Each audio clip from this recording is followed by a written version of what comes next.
mga kaibigan, ito po si Jess Carlos ng Pinoy Global News, nag-uulat para sa programang Pilipino ngayon. At narinig po tayo sa Manila, ating po kakapanaybayin ang two advocates ng manggagawa sa Pilipinas po. Na pinag-uunahan po ng dalawang congressman at saka congresswoman from the Philippines.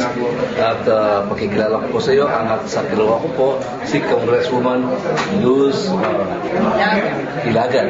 At kadibas po niya, si Congressman Espinder po. I would like to express my thanks to the hosts, the Filipinos who sponsored our coming over here. They have been very generous and very supportive.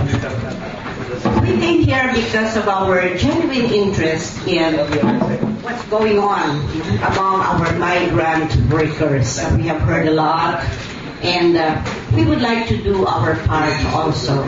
Since I belong to the Committee on Migrant Work, and we have been holding dialogues in our own country on how to help people who have gone to other places, who have left our own country in search of greener pastures or in order to follow their own relatives. We feel that we should pursue their interests also. And so we have passed legislation, for example, asking our government to look into what happened to the Sentosa case. These are nurses and caregivers who went to New York and who had problems with their recruiter. So we had a resolution for an investigation so that we can help our compatriots who are now in New York and who have difficulties overcoming their problems regarding their situation of work. We also passed resolutions on what to do regarding migrant workers who were stranded in Dubai. Filipinos who are now living under bridges, Filipinos who do not know where to go. And since we are a women's political party, we've had specific resolutions on what to do with the abuses experienced by Filipinas, especially those who are in death row. You may not be aware of it, but of the 4,700 Filipinos who are in jail, 500 are women. And some are already convicted of the crimes that they were accused of. So it is imperative that no matter what transpired in the past, we have to help our compatriots whose only fault was that they wanted to have a better life for their families and for themselves. Life back in our country is not so rosy because we suffer from one crisis after another. Right now, we have a rice shortage, and prices have gone up. Also, prices of basic commodities have gone up. And so you can imagine how difficult it is for the ordinary farmer. One of the privileged speeches I gave was about the condition of migrant work. And the challenge was to our government on what they can do, what our officials can do, so that we can alleviate the lives of our people who are already outside of the Philippines.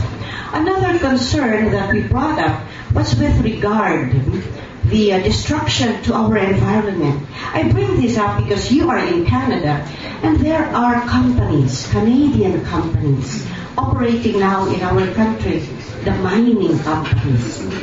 One of the campaigns of Gabriela is for you also to put pressure on our government regarding the extrajudicial killings and the summary killings or the abduction. Because we have 3 women that we are using as examples of this campaign against the violation of human rights. Again, maayong gabi kanilang tanan.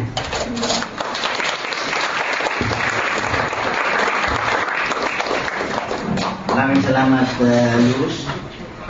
Nagpapasalamat kami na binigyan kami ng pagkakataon na makaulayaw kayo ngayong hapon.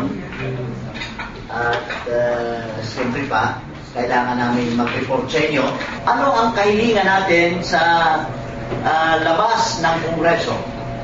Kahilingan natin sahod, trabaho, lupa, at karapatan.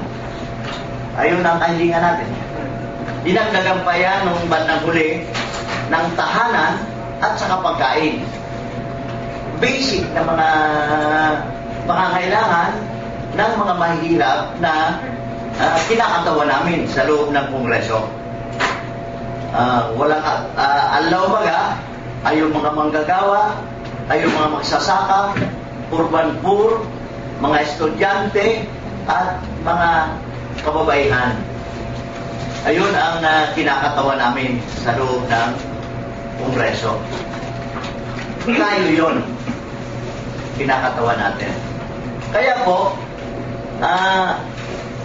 ang ginagawa namin sa loob ng Kongreso ay kung ano ang mga kahilingang hinihiling natin sa publiko na makipagtulungan para mai-advance yung mga kahilingan na yun ay siyang pinapayal namin sa loob ng Kongreso. At yun, halos puno ang Kongreso sa mga pinapayal natin na mga bills and resolutions na hanggang ngayon hindi naman naaktuhan maliban sa ipinayal namin na batas tungkol sa kagalingan ng mga kababaihan at kabataan. Iisa lang ang batas na na-file namin at naipasa sa Kongreso for this long period of this long legislative period na kinain ng Kongreso.